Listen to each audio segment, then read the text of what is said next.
ପାଷାଣୀ ଶୈବ କାଞ୍ଚନ ଯେତେ ଶିବଲିଙ୍ଗ ତିଆରି ହେଇଛନ୍ତି।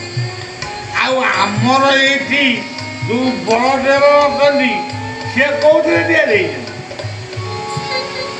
ସିଏ ବା ବସ୍ତ୍ରରେ ତିଆରି ହେଇଛନ୍ତି।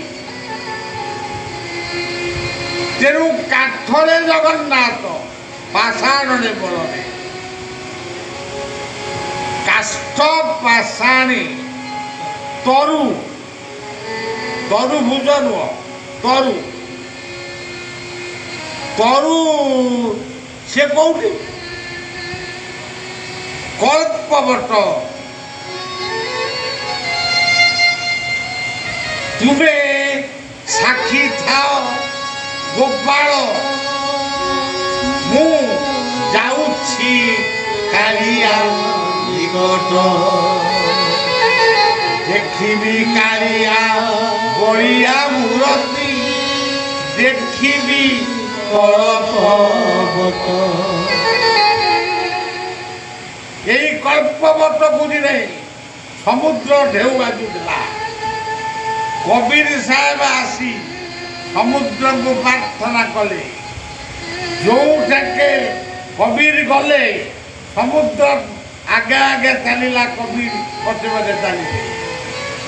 আଜି ବି ସେ କବିର ଚଉରା ମଠ ପୁରୀରେ ଅଛି। ସମୁଦ୍ର ଏବେ ବି ମାନେ କୂଳ ଉଲ୍ଲଂଘନ କରୁନାହିଁ। ବାବୁ କଣ ସେ ଇତିହାସ, ଜଗନ୍ନାଥ ବଳଦେବଙ୍କର ଇତିହାସ କଣ ଶୁଣିବେ? ଇଏ ବଳଦେବଙ୍କର କଥାଟା ଆପଣ ଜାଣିଛନ୍ତି, ବରଂ ଆପଣମାନଙ୍କ ଠାରୁ ଶୁଣିବା। ଇଏ ବଳଦେବଙ୍କୁ ମଧ୍ୟ ପୋତି ଦିଆହେଇଛି। ଷଣ୍ଢରାଜ ତାକୁ ଉଦ୍ଧାର କରିଛନ୍ତି। ଆଜି ବି ସଖୀ ବଟ ବିଦ୍ୟମାନ। ତେବେ ସଜ୍ଜନ ଏମିତି ବହୁତ କଥା। କାଷ୍ଠ ପାଷାଣ ତରୁ, ତରୁ କହିଲେ ସବୁ ମାନେ ତରୁ କହିଲେ ସବୁ ଯାକ ତରୁ, କିନ୍ତୁ ତା ଭିତରେ ବଟ ଆଉ ଅଶ୍ୱତ୍ଥ ଏ ଦୁଇଟିକି ପ୍ରାଧାନ୍ୟ ଦିଆହେଇଛି। ତୃଣ, ତୁଳସୀ, গোবিন্দ বল্লভা দেবী, ভক্ত চৈতন্যকারী, অপবর্গ পদে সদা বিষ্ণু ভক্ত সে তৃণরে অଛନ୍ତି। ଗୋଟିଏ ଗୋଟିଏ ଲୋକ କହୁଛନ୍ତି ତୁଳସୀ ଗଛକୁ ଓପାଡ଼ି ଫୋପାଡ଼ି ଦିଅ। ଆମ ପାଇଁ ସେ ଗଜ ମୂର୍ଖ।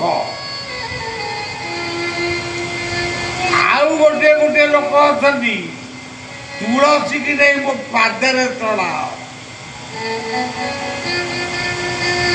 ଆମେ ଆମ ପାଇଁ ତାଙ୍କ ପାଦ ପୂଜ୍ୟ ପୂଜାର ଅଧିକାର ନାହିଁ। ସେ ପୂଜ୍ୟ ପୂଜା ପାଇବା ଯୋଗ୍ୟ। ତୁଳସୀ ये तुलसी आदि बलभद्रंक क्षेत्र नाम समग्र भारत वर्ष द्वितीय क्षेत्र नहीं, जो क्षेत्र नाम तुलसी क्षेत्र।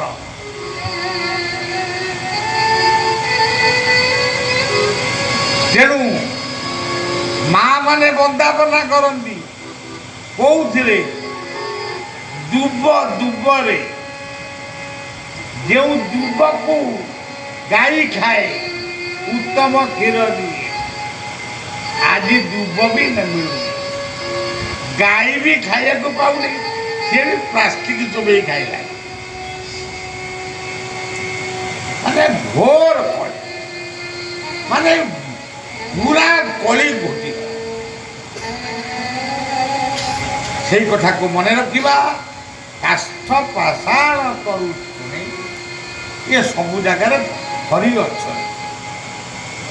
ध्रुव ध्रुव भाषा बुझे आमे आम भाव कहले ध्रुव चलिए जंगल को ନଦୀ ବନଗୀ